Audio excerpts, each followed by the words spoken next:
আমার মনে হয় শয়তানও এত অপরাধ করেনি। আমার মনে হয় সে ক্ষমার অযোগ্য। চাঁদাবাজি, দুর্নীতি দিন বদলায়, মানুষ বদলায়, কিন্তু চাঁদাবাজি আর বদলায় না। আজকের এই দিনে গত বছর স্বৈরাচারী হাসিনা ছাত্র জনতার গণ অভ্যুত্থানের মুখে পালাতে ভারতে আশ্রয় নিতে বাধ্য হয়। আর আজকের এই দিনটি আমার কাছে এবং এই পুরো দেশবাসীর কাছে অত্যন্ত স্মরণীয় এবং খুবই আনন্দের।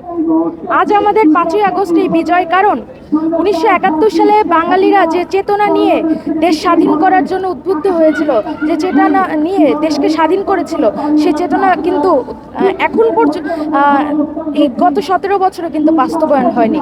তাই 2024 সালের 5ই আগস্ট কিন্তু ছাত্র জনতার গণ অভ্যুত্থানের মুখে এই স্বৈরাচারী খুনি রক্তপিপাসু হাসিনা ভারতে আশ্রয় নিতে বাধ্য হয়। আর এই গণ অভ্যুত্থানের মধ্য দিয়ে স্বৈরাচারী হাসিনাকে আমরা শুধু হটাতেই পারিনি, এই ভারতীয় আগ্রাসনকেও আমরা এই দেশ থেকে মুক্ত করতে পেরেছি।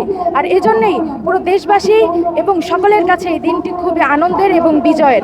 আমি এই বিজয়টাকে আরও ভালোভাবে পালন করার জন্য এইখানে অংশ নিচ্ছি। 2024 সালের 5ই আগস্ট যখন 2024 সালে যখন আন্দোলন শুরু হয়, কোটা বিরোধী আন্দোলন যখন শুরু হয়, তখন তো 9 দফা ছিল। তখন আমি দেখতাম যে আবু সাইদ, মুগ্ধ এবং ভাইয়ারা কিভাবে তাদের বুক পেতে দিয়ে রক্ত ঢেলে দিচ্ছে।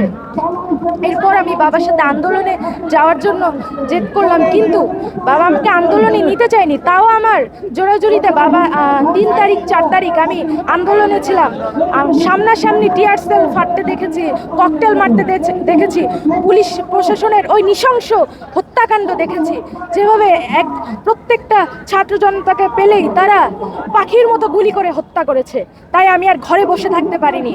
আমিও আবু সাইদ, মুগ্ধ সব আমার বড় ভাইদের মতো আমিও চেয়েছিলাম যে আমার জীবন চলে গেলে যাবে, কিন্তু আমি ভয় পাইনি। আমি এই স্বৈরাচার হাসিনাকে হটানোর জন্য আমি রাস্তায় নেমেছিলাম। আজকে অনেকে বলছে শেখ হাসিনাকে মিস করছে, কিন্তু আমি বলতে চাই যে শেখ হাসিনা যদি আমার এই ভিডিওটি দেখে, তাহলে আমি বলতে চাই যে সে দেশে ফিরে আসুক, গণমানুষের সামনে সে ক্ষমা চাক। আন্তর্জাতিক যে ট্রাইব্যুনালে তার নামে যে মামলা দেওয়া হয়েছিল, সেই বিচারকে যা শাস্তি দেয়, তাই যেন সে মাথা পেতে নিক এবং গণমানুষের সামনে যেন সে ক্ষমা চায়।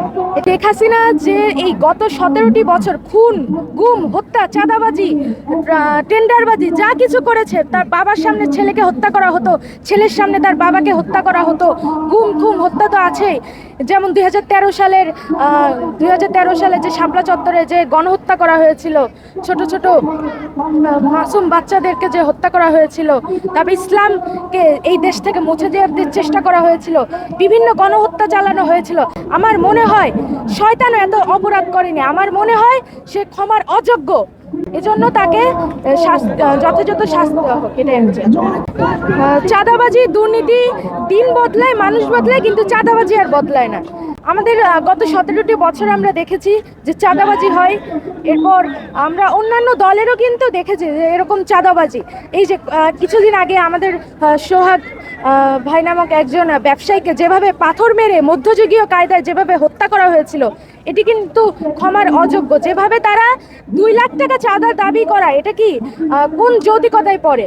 আর এই চাঁদাবাজ দখলদারিত্ব, আমরা এই চাঁদাবাজ দখলদারিত্ব মুছে ফেলে এই বাংলাদেশকে বিশ্বের বুকে একটি স্বাধীন, সার্বভৌম এবং মুক্ত বাংলাদেশ হিসেবে মাথা গড়ে তুলব।